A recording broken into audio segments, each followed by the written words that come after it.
Liver से पहले kidney होता, यदि लीवर से पहले किडनी होता तो कोई भी पर्सन जहर खा के नहीं मरता। वाह वाह वाह वाह, क्या बात है, क्या बात है। सो हेलो एवरीवन, आज हम लोग ह्यूमन एक्सक्रीटरी सिस्टम को पढ़ेंगे। इससे पहले वाले वीडियो में हम लोगों ने ह्यूमन सर्कुलेटरी सिस्टम को ख़त्म किया। तो अगर आपने उस वीडियो को नहीं देखा है तो आप जा करके हमारे आई बटन पे क्लिक करके उस वीडियो को देख सकते हैं, ठीक है। और इसके अलावा इसका जो वीडियो का जो लिंक है वो हम लोग डिस्क्रिप्शन में भी इसको डाल देंगे, ठीक है। तो आप वहाँ से भी जा करके हमारे इस ह्यूमन सर्कुलेटरी सिस्टम वाले वीडियो को आप देख सकते हैं, ठीक है। तो चलिए हम लोग अभी फ़िलहाल इस वीडियो में हम लोग क्या देखते हैं, ह्यूमन एक्सक्रीटरी सिस्टम को हम लोग देखते हैं और समझने का कोशिश करते हैं कि आखिर ये क्या है, ठीक है। तो सबसे पहले हम लोग शुरुआत करते हैं किससे, इसके डेफिनेशन से कि आखिर एक्सक्रीटरी सिस्टम होता क्या है, ठीक है। तो हमने क्या लिखा है, the system includes organs that facilitate the removal of toxic products और waste from the whole body. मतलब हमारे बॉडी में जो कुछ भी टॉक्सिक प्रोडक्ट्स बन रहे हैं या फिर वेस्ट जो बन रहा है, ठीक है, उन सबको हमारे बॉडी से बाहर निकालने के लिए जो जो ऑर्गन्स पार्टिसिपेट करता है, ठीक है, उन सभी को मिला करके एक सिस्टम बनता है जिसे हम एक्सक्रीटरी सिस्टम बोलते हैं, ठीक है। तो इस तरह से हमारे बॉडी में बहुत सारे एक्सक्रीटरी ऑर्गन्स हैं, ठीक है। उन ऑर्गन्स को हम एक बार देखते हैं। तो सबसे पहले हमारा जो है हमारे पास क्या है, लंग्स। ये लंग्स हमारा फर्स्ट एक्सक्रीटरी ऑर्गन्स है, ये ऑर्गन्स है, ठीक है, जो कि किस चीज़ को एक्सक्रीट करता है, CO2 को एक्सक्रीट करता है।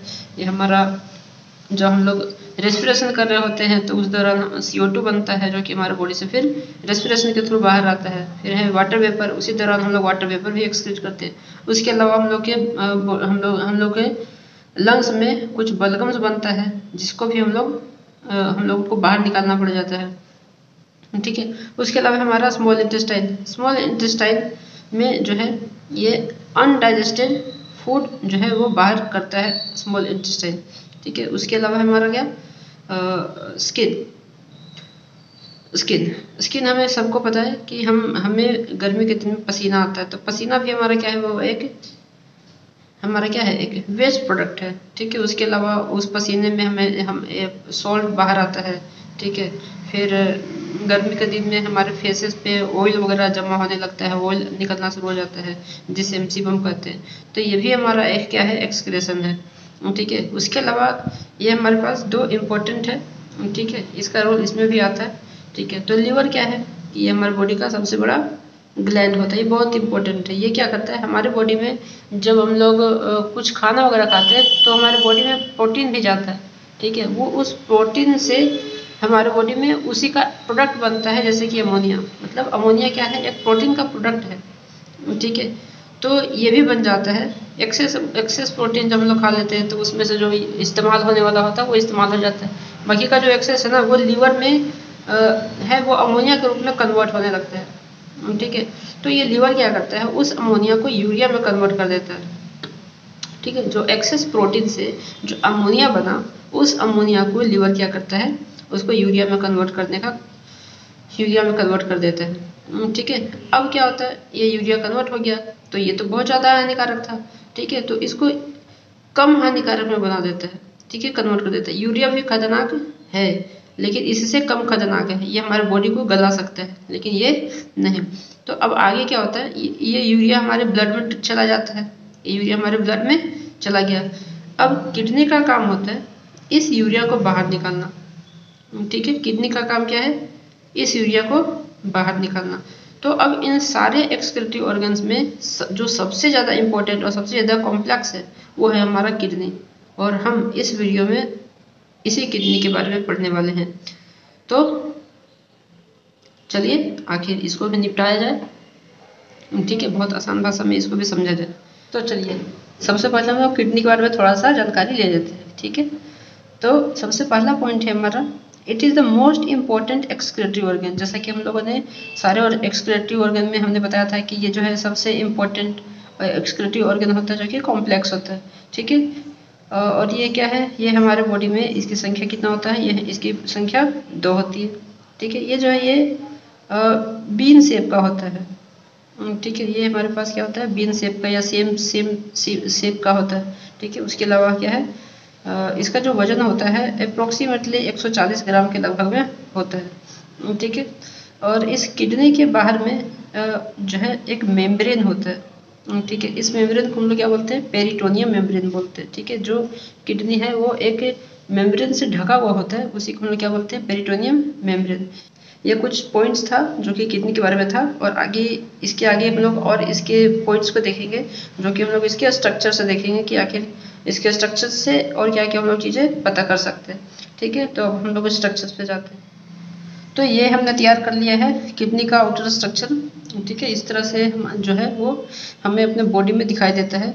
तो ये रहा हमारा ये राइट किडनी और ये रहा हमारा लेफ्ट किडनी। आप लोग कंफ्यूज मत करिएगा कि ये तो लेफ्ट होना चाहिए था, ये राइट होना चाहिए था। ये हम लोग अपने अकॉर्डिंग नहीं देखते, हम लोग दूसरे के अकॉर्डिंग हमें देखना पड़ता है। इसकी वजह से इसे हम राइट किडनी बोलते हैं और इसे हम लेफ्ट किडनी बोलते हैं। ठीक है, राइट किडनी जो होता है वो स्लाइटली लेफ्ट की तुलना में थोड़ा सा डाउन होता है, नीचे होता है। रीजन ये है कि इसके जस्ट ऊपर होता है लीवर प्रेजेंट। इस लीवर की वजह से ठीक है ये नीचे की ओर झुका हुआ होता है। ठीक है, और हमारा ये क्या है, अब देखिए, अब ये जो हमारा जो ब्लू कलर का जो दिख रहा है इसे हम बोलते हैं रेनल वेन्स।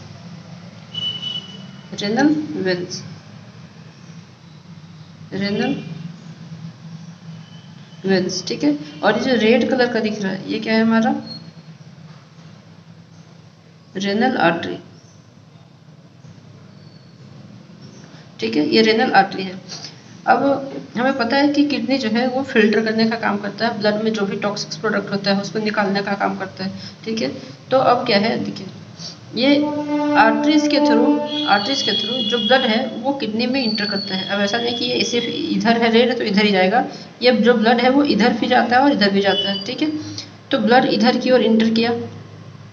ठीक है, मतलब आर्टरी के थ्रू ब्लड जो है वो किडनी में इंटर करता है। ठीक है, उसके बाद यहाँ पे प्रोसेसिंग चालू होता है। ठीक है, इसमें नेफ्रॉन्स प्रेजेंट होते हैं जो कि हमारा किडनी का फंक्शनल यूनिट होता है, जो कि हम आगे देखेंगे। ठीक है, तो किडनी में क्या होता है, किडनी में हर एक किडनी में लगभग 10 लाख नेफ्रॉन्स होते हैं। कितने नेफ्रॉन्स होते हैं, हर एक किडनी में लगभग 10 लाख नेफ्रॉन्स होते हैं। ठीक है, ये नेफ्रॉन्स क्या है, ये किडनी का फंक्शनल यूनिट है। Functional and structural unit of kidney is called nephron. तो ये जो फिल्ट्रेशन का काम होता है वो इन्हीं नेफ्रॉन्स का होता है। ठीक है, इन्हीं नेफ्रॉन्स, ये नेफ्रॉन्स जो है वो फिल्ट्रेशन का काम करते हैं। अब आगे हम लोग इसके बाद हम लोग वो भी देखेंगे। ठीक है, तो अब जैसे ही ये ब्लड इंटर किया, इसमें फिल्ट्रेशन शुरू हुआ। अब फिल्टर करने के बाद जो वेस्ट प्रोडक्ट जो बाहर आता है, ठीक है, वेस्ट प्रोडक्ट जो बाहर आता है वो इस यूरेटर के थ्रू आता है। इस यूरेटर के थ्रू कहाँ आता है, ये हमारा यूरिनरी ब्लडर, और यूरिनरी ब्लडर में आकर के स्टोर हो जाता है। ठीक है, जब स्टोरेज होता है फिर यहाँ का प्रेशर बढ़ता है, तो फिर हम उसे क्या करते हैं, उस यूरेथ्रा के थ्रू हम उसे बाहर निकाल देते हैं। ठीक है, तो ये था हमारा आउटर फंक्शन की कैसे कैसे जो है वो फंक्शन करता है। ठीक है, अब हम देखते हैं किडनी के इंटरनल स्ट्रक्चर्स को। एक नए डायग्राम के साथ हम लोग देखेंगे किडनी का इंटरनल स्ट्रक्चर। उसके बाद हम लोग उसमें नेफ्रॉन्स को स्टडी करेंगे कि नेफ्रॉन्स क्या है। ठीक है, और बस फिर हमारा काम खत्म हो जाएगा। फिर ये हम लोग इस तरह से हम लोग ह्यूमन एक्सक्रीटरी सिस्टम को खत्म कर लेंगे। तो अभी हम लोग को देखना है क्या, ये किडनी का इंटरनल स्ट्रक्चर कैसा होता है। ठीक है, चलिए देखते हैं। तो चलिए हमने क्या कर लिया, हमने अपना डायग्राम बना लिया, हमने किडनी का डायग्राम बना लिया। अब हम लोग इसको समझते हैं कि इसके स्ट्रक्चर्स को समझने का कोशिश करते हैं। ठीक है, आखिर ये स्ट्रक्चर्स कैसे है। ठीक है, तो ध्यान से देखिएगा कि सबसे पहले हम शुरू करते हैं कि जहाँ से ब्लड इंटर करता है। ठीक है, तो इंटरिंग वाला जो रास्ता होता है जहाँ पे ब्लड इंटर करता है, इसको हम लोग बोलते हैं हाइलम। यहाँ पे सबसे ज़्यादा ब्लड का कंसंट्रेशन होता है। ठीक है, और इस पर क्वेश्चन भी आता है। ठीक है, कि रेनल हाइलम। अच्छा, इसमें इस सारे नाम में हमने एक वर्ड छोड़ दिया जो कि कॉमन था, रेनल। ठीक है, तो सभी नाम में आप लोग क्या करेंगे, रेनल वर्ड को ऐड कर लेंगे, जैसे renal hilum, renal pelvis, renal cortex, renal medulla, renal pyramid, renal capsule. ठीक है, तो रेनल का मतलब ही होता है किडनी। तो भाई है तो फिर हम इसे क्यों लिखे। ठीक है, इसलिए हम लोग इसको लिखते नहीं है, हम नहीं लिख रहे, बाकी आप लोग लिख सकते हैं। ठीक है, तो जहाँ से ब्लड इंटर करता है, ठीक है, इस रास्ते को हम लोग क्या बोलते हैं, हाइलम। जब यही इंटर कर जाता है तो यहाँ पे जो है रास्ता वाइड हो जाता है, जिसे हम लोग क्या बोलते हैं, पेल्विस, ठीक है।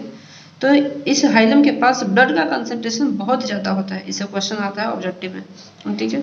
अब क्या जो हमारा किडनी है वो एक मोटी दीवार की बनी होती है, ठीक है। तो ये जो दीवार दिख रहा है मोटा सा, ठीक है, ये सब जो दीवार दिख रहा है, ठीक है, इसे हम लोग क्या बोलते हैं, इसे हम लोग बोलते हैं रेनल कॉर्टेक्स। इसे क्या बोलते हैं, रेनल कॉर्टेक्स। और इस कॉर्टेक्स के बाहर एक मेम्ब्रेन लाइक स्ट्रक्चर होता है, जो कि हम उसको क्या बोलते हैं, रेनल कैप्सूल बोलते हैं, ठीक है। अब आपको पता है कि रेनल कैप्सूल किस चीज़ का बना होता है, मतलब इस कैप्सूल को हम लोग क्या बोलते हैं, पेरिटोनियम भी बोलते हैं इसे, ठीक है। तो ये क्या है, रेनल कैप्सूल है हमारा। उसके अलावा आपको इसमें पिरामिड लाइक स्ट्रक्चर दिख रहा होगा, ठीक है। इस पिरामिड लाइक स्ट्रक्चर को हम लोग बोलते हैं रेनल पिरामिड, ठीक है। इसे क्या बोलते हैं, रेनल पिरामिड। अगर हम इस रेनल पिरामिड को हटा दें, ठीक है, तो जो खाली जगह हमें दिखेगा उसे हम लोग क्या बोलते हैं, रेनल मेडुला, ठीक है। इसे हम लोग क्या बोलते हैं, मेडुला। मतलब किडनी के अंदर में जो खाली जगह प्रेजेंट है उसे हम लोग क्या बोलते हैं, मेडुला। अब इस मेडुला के अंदर में ही, ठीक है, क्या क्या प्रेजेंट होते हैं, पिरामिड्स। तो कितने पिरामिड्स होते हैं, तो लगभग 18 से लेकर के 24 पिरामिड होते हैं एक किडनी के अंदर में, ठीक है। ये हो गया इसका। तो इस तरह से हमने क्या देख लिया, हम लोगों ने इसके इंटरनल किडनी के इंटरनल स्ट्रक्चर को देख लिया, ठीक है। और अब हम लोग जाने वाले हैं नेफ्रॉन की तरफ। तो अभी आपको पता नहीं होगा कि इसमें नेफ्रॉन का है। तो ये जो है एक किडनी में लगभग कितने नेफ्रॉन्स होते हैं, 10 लाख नेफ्रॉन्स होते हैं, 10 लाख नेफ्रॉन्स होते हैं, जो कि सभी जगह पे प्रेजेंट होते हैं। इधर साइड में आपको डायग्राम में जो है, इधर डायग्राम में दिख रहा होगा, ठीक है। इधर साइड में क्या हो जाता है, इधर सब क्या है, ये सब नेफ्रॉन्स वगैरह प्रेजेंट है, मतलब पूरे किडनी में नेफ्रॉन्स क्या हो जाता है, फैला हुआ था। तो सबसे ज़्यादा नेफ्रॉन्स वगैरह कहाँ होता है, इस साइड में जो है वो नेफ्रॉन्स वगैरह होता है, ठीक है। सभी जगह नेफ्रॉन्स होता है। तो अभी हम क्या पढ़ने वाले हैं, नेफ्रॉन्स को पढ़ने वाले हैं, उसका फंक्शन, उसके स्ट्रक्चर्स को पढ़ने वाले हैं, ठीक है। तो चलिए देखते हैं इसको भी। इसको तो निपटाई दिए, उसको निपटाई लेते हैं, एक बचा है बस। सो हमने स्ट्रक्चर और फंक्शंस के लिए हमने क्या बना करके रखा है, हमने नेफ्रॉन का जो है वो स्ट्रक्चर बना लिया है। तो अब हम इसके स्ट्रक्चर्स को समझेंगे कि आखिर ये कैसे कैसे क्या है, ठीक है। तो सबसे पहले हम समझते हैं, यहाँ से शुरू करते हैं, ठीक है। तो ये जो आपको एक वेसल्स दिख रहा है, ठीक है, ये वेसल्स है हमारा एफरेंट एट्रियोल, और पूरा जो डायग्राम है हमारा वो है नेफ्रॉन का, ठीक है। तो इस नेफ्रॉन में सबसे पहला स्ट्रक्चर है हमारा ब्लड वेसल्स, जो कि एक कप लाइक स्ट्रक्चर्स में जा करके इंटर किया है, ठीक है। इसे बोलते हैं हम लोग अफरेंट एट्रियोल, ठीक है। इसमें अ लगा हुआ है, ठीक है, ये अफरेंट एट्रियोल है, ठीक है। उसके बाद है ये जा करके बहुत ज़्यादा फाइन कैपिलरीज में बढ़ जाता है, ठीक है, जिसे हम लोग ग्लोमेरुलस बोलते हैं, ठीक है। ये फाइन कैपिलरीज होता है जिसे हम लोग ग्लोमेरुलस बोलते हैं, ठीक है। अब उसके बाद ये फिर से क्या इससे थोड़ा सा फाइन वेसल्स में कन्वर्ट होता है, आगे जा करके फिर से वेसल्स बन जाता है, ठीक है, ये सब मिल करके। तो इसे हम लोग क्या बोलते हैं, एफरेंट एट्रियोल, ठीक है, ये हमारा एफरेंट एट्रियोल है। उसके अलावा ये जो एक कप लाइक स्ट्रक्चर दिख रहा है, इस कप लाइक स्ट्रक्चर को हम लोग बोलते हैं बोमेन कैप्सूल। इसे क्या बोलते हैं हम लोग, बोमेन कैप्सूल बोलते हैं, ठीक है। अब इस बोमेन कैप्सूल से आपको एक ट्यूब निकलता हुआ दिख रहा होगा, ठीक है। ये जो ट्यूब दिख रहा है यहाँ से यहाँ तक ट्यूब दिख रहा है, इस ट्यूब को हम लोग बोलते हैं PCT, प्रॉक्सिमल कॉन्वुलेटेड ट्यूबुल, ठीक है, प्रॉक्सिमल कॉन्वुलेटेड ट्यूबुल, ठीक है। इसे शॉर्ट फॉर्म में क्या बोलते हैं, PCT बोलते हैं, ठीक है। उसके बाद ये जो PCT है, PCT से यहाँ से इसके बाद एक लूप बनता है, ठीक है। ये इस टाइप का एक U टाइप का एक लूप बनता है, इसे हम लोग बोलते हैं लूप ऑफ हेनले, ठीक है। इसमें ये जो हमारा जो नीचे है इसे हम लोग बोलते हैं डिसेंडिंग लूप, ठीक है। और इस यहाँ से जो ऊपर की ओर चढ़ रहा होता है इसे बोलते हैं हम लोग असेंडिंग लूप। और यहाँ से जो ये जो पार हो रहा है इधर से इस टाइप वाला, ठीक है, इसे बोलते हैं हम लोग ट्रांसवर्स लूप, ठीक है। तो ये नहीं है, लेकिन हमें इंपॉर्टेंस क्या हमारे लिए इंपॉर्टेंस है डिसेंडिंग लूप और असेंडिंग लूप, ठीक है। उसके बाद यहाँ से एक और जो ट्यूब लाइक स्ट्रक्चर दिख रहा है, इस ट्यूब लाइक स्ट्रक्चर को हम लोग बोलते हैं distil convoluted tubule, DCT, distil convoluted tubule, ठीक है। अब ये जो ट्यूबुल है हमारा एक डक्ट से जा करके मिल जाता है, जिसे हम कलेक्टिंग डक्ट बोलते हैं, ठीक है। तो इस तरह से हमने इसके स्ट्रक्चर्स को समझा, ठीक है, हम अब धीरे धीरे करके इसके फंक्शंस को समझेंगे। और हम एक बात याद रखिएगा पूरे स्ट्रक्चर्स में कि ये जो हमारा एफरेंट एट्रियोल है ये बिल्कुल हमारा जो ये ट्यूब है, ठीक है, ये जो ये ट्यूब है इसी से हमेशा ये कनेक्टेड रहेगा। हमेशा जहाँ जहाँ ये रहेगा वहाँ वहाँ ये भी प्रेजेंट रहेगा। इसके सराउंडिंग में ऐसे ऐसे वो बंधा हुआ होता है, ठीक है। तो हो गया। तो हम लोग यहाँ से लेकर के यहाँ तक के जो पार्ट होता है इसे हम लोग बोलते हैं ट्यूबुलर पार्ट ऑफ नेफ्रॉन, ठीक है, जहाँ से ट्यूब बनना शुरू होता है, ठीक है। तो इसे हम लोग क्या बोलते हैं, इस पूरे को हम लोग बोलते हैं ट्यूबुलर पार्ट ऑफ नेफ्रॉन। तो इस ट्यूबुलर पार्ट ऑफ नेफ्रॉन में हमारा पीसीटी, लूप ऑफ हेनले और हमारा डीसीटी आ जाता है, ठीक है। और ये हो गया हमारा कलेक्टिंग डक्ट। तो इस कलेक्टिंग डक्ट से बहुत सारे इस तरह से निकले हुए होते हैं। अब इसका मतलब आगे पता चल जाएगा कि ऐसा क्यों होता है। देखिए, ठीक है, एक ही कॉमन कलेक्टिंग डक्ट होता है इतने सारे नेफ्रॉन्स के लिए, ठीक है। तो यह है हमारा। अब हम लोग इसको देखते हैं, इसके फंक्शंस को देखते हैं, ठीक है। तो चलिए देखते हैं फंक्शंस को। तो किसी भी किडनी में 1 मिलियन नेफ्रॉन्स प्रेजेंट होते हैं, ठीक है। अब ये फंक्शंस कैसे करता है वो देखते हैं। देखिए, हमारा जो ब्लड है वो किस किस चीज़ को कैरी कर रहा होता है। हमारा जो ब्लड है वो यूजफुल और हार्मफुल दोनों चीज़ों को, वो सब्सटेंसेस को कैरी करता है।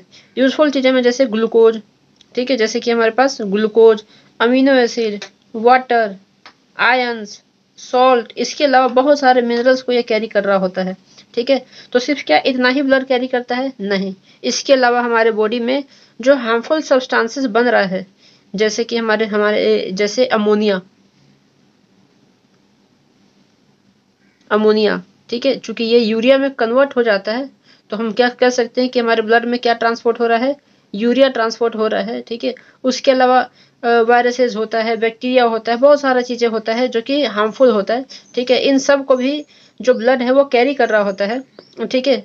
बहुत लोग क्या करता है कि पॉइजन खा लेता है, तो पॉइजन भी इसी ब्लड में तो ट्रेवल कर रहा है, तो उसे भी ये जो है वो डीएक्टिवेट करने का काम करता है, ठीक है। हमारा कौन, नेफ्रॉन यानी कि किडनी जो है वो पॉइजन को डीएक्टिवेट करने का काम करता है, ठीक है। एक इम्पोर्टेंट बात आपको बताते हैं, यदि लीवर से पहले किडनी होता, यदि लीवर से पहले किडनी होता तो कोई पर्सन जहर खा के नहीं मरता।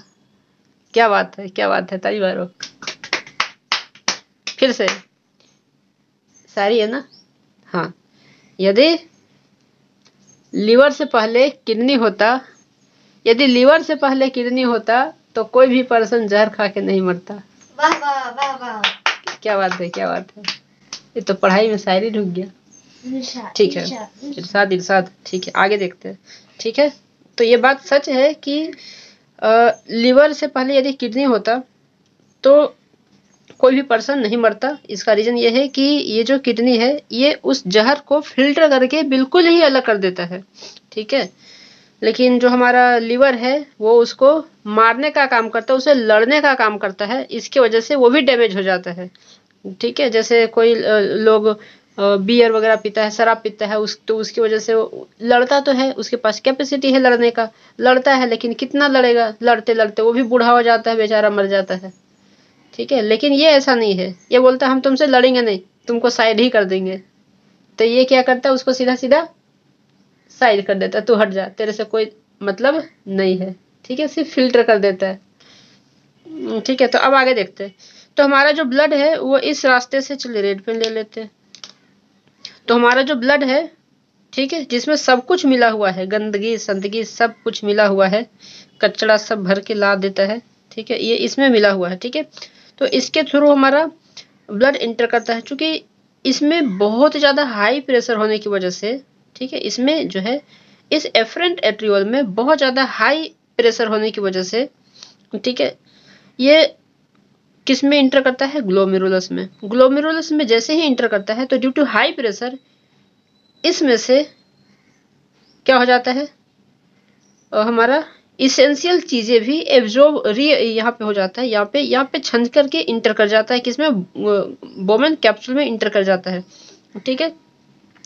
मतलब अगर समझे कि इस ब्लड में जो कि यहाँ पे इंटर किया है इसके पास सब कुछ है, वेस्ट के अलावा इसेंशियल चीज़ें भी मौजूद है इस ग्लोमेरुलस में। लेकिन होता क्या है कि इसमें से सिर्फ फिल्टर किसको होना चाहिए था, तो सिर्फ वेस्ट को फिल्टर होना चाहिए था, जो कि हमारा जो भी हमारा नाइट्रोजनस प्रोडक्ट है, जैसे यूरिया हो गया, ठीक है, या बैक्टीरिया वगैरह हो गया, इन सब को ही सिर्फ इसमें आना चाहिए था। लेकिन गधा ये करता क्या है, ये इसेंशियल चीजों को भी फिल्टर कर लेता है अपने आप में, उसको भी खींच लेता है। तो गलत बात हो गया, ठीक है, लेकिन कोई बात नहीं। तो यहाँ पे जो हो रहा है ये है हमारा फर्स्ट स्टेप, इसे बोलते हैं हम लोग अल्ट्रा फिल्ट्रेशन। तो फर्स्ट स्टेप में हम लोग क्या बोलते हैं, इसे क्या बोलते हैं, अल्ट्रा फिल्ट्रेशन, ठीक है। तो सबसे पहला स्टेप में क्या हो रहा होता है, अल्ट्रा फिल्ट्रेशन, जिसमें इसेंशियल चीजें भी बोमन कैप्सूल के अंदर में खींच लिया जाता है, ठीक है, इसेंशियल चीजें भी खींच लिया गया। लेकिन अब बताइए, अगर ये ग्लूकोज, अमीनो एसिड वगैरह सबको अगर खींच लिया है तो क्या ब्लड को उसका जरूरत नहीं है, बिल्कुल है। तो वापस से क्या होता है कि देखिए, ये जो एफरेंट एट्रियोल है, ये इस ट्यूबुल के साथ ऑलवेज कनेक्टेड होता है, हर जगह पे ये कनेक्टेड होता है, ठीक है। तो हमारा जो ये वाला पार्ट है, पीसीटी वाला पार्ट है, इस पीसीटी वाले पार्ट में क्या होता है कि हमारा ग्लूकोज, अमीनो एसिड और 65% वाटर और आयंस वापस से इसमें रीएब्जॉर्ब हो जाता है, ठीक है। ये जो वेसल्स आ रहा है एफरेंट एट्रियोल, इस एफरेंट एट्रियोल में वापस से हमारा ग्लूकोज, अमीनो एसिड और इस पूरे ब्लड में जितना भी पानी है, उस पानी का 60% पानी इस पीसीटी वाले पार्ट से एब्जॉर्ब हो जाता है। तो हमारा सेकेंड स्टेप क्या है, हमारे पास रीएब्जॉर्प्शन, रीएब्जॉर्प्शन, ठीक है, ये रीएब्जॉर्प्शन। तो यहाँ पे रीएब्जॉर्प्शन हुआ, यहाँ पे रीएब्जॉर्प्शन किसका हुआ, ग्लूकोज का, अमीनो एसिड का, 60% वाटर का और किसका, आयंस का हो जाता है, ठीक है। आयंस जैसे हमारे ब्लड में सोडियम आयन है, पोटेशियम आयन है और मिनरल्स आयंस भी मौजूद है, मिनरल आयंस भी मौजूद है। तो ये सब भी इसमें क्या हो जाता है, वापस से रीएब्जॉर्ब कर लिया जाता है, किसके द्वारा, ब्लड के द्वारा। मतलब एफरेंट एट्रियोल में जो ब्लड फ्लो हो रहा है इसके थ्रू, अब उसमें वापस से क्या चला जाता है, इन सब चीजें वापस उसमें चला जाता है, ठीक है। अब ये आगे बढ़ता है और कहाँ जाता है, डिसेंडिंग लूप में। तो डिसेंडिंग लूप में, ये जो हमारा डिसेंडिंग लूप है, इस डिसेंडिंग लूप में इसमें से कुछ वाटर फिर से एब्जॉर्ब होता है, फिर से क्या किया जाता है, फिर से रीएब्जॉर्ब होता है, ठीक है। उसके बाद फिर से असेंडिंग लूप में जाता है, तो असेंडिंग लूप में फिर से वाटर एब्जॉर्ब होता है। तो मतलब बचा खुचा जो भी पानी है वो कहाँ पे, असेंडिंग लूप में एब्जॉर्ब कर लिया जाता है। उसके अलावा सॉल्ट का कुछ अमाउंट जो है वो असेंडिंग लूप में एब्जॉर्ब होता है, ठीक है। उसके अलावा अब ये क्या है हमारे पास, ये है डीसीटी। तो डीसीटी में जो बाकी बचा सॉल्ट है, ये सारा सॉल्ट कहाँ एब्जॉर्ब कर लिया जाता है, डीसीटी में सॉल्ट एब्जॉर्ब कर लिया जाता है, ठीक है। डीसीटी से हमारे एफरेंट एट्रियोल में वापस से ये सब एब्जॉर्ब कर लिया जाता है, ठीक है।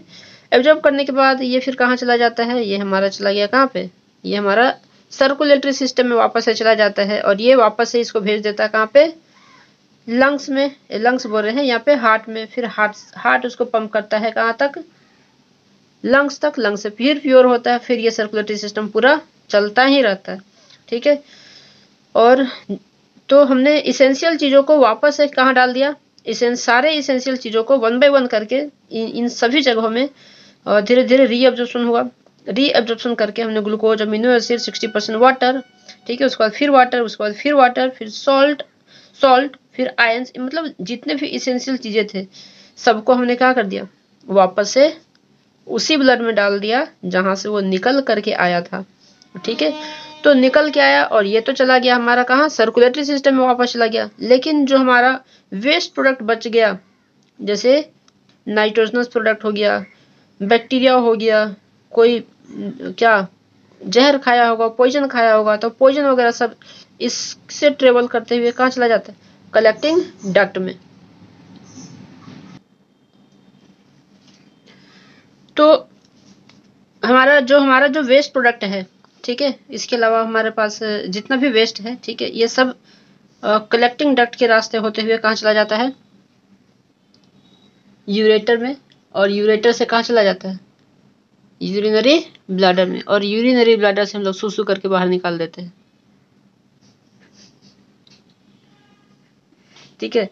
तो ये जो कलेक्टिंग डक्ट होता है, इस कलेक्टिंग डक्ट के पास, ठीक है, एक ही कलेक्टिंग डक्ट होता है, लेकिन मिलियंस ऑफ नेफ्रॉन्स एक ही कलेक्टिंग डक्ट से जुड़े हुए होते हैं और सभी अपना सेक्रेशन जो है, मतलब जो भी हम इससे जो फिल्टर आउट हो रहा है, ठीक है, जो वेस्ट प्रोडक्ट बन रहा है, ठीक है, उसको इसी कलेक्टिंग डक्ट के रास्ते बाहर भेज दिया जाता है। ये कलेक्टिंग डक्ट जो है ये किससे कनेक्टेड होता है?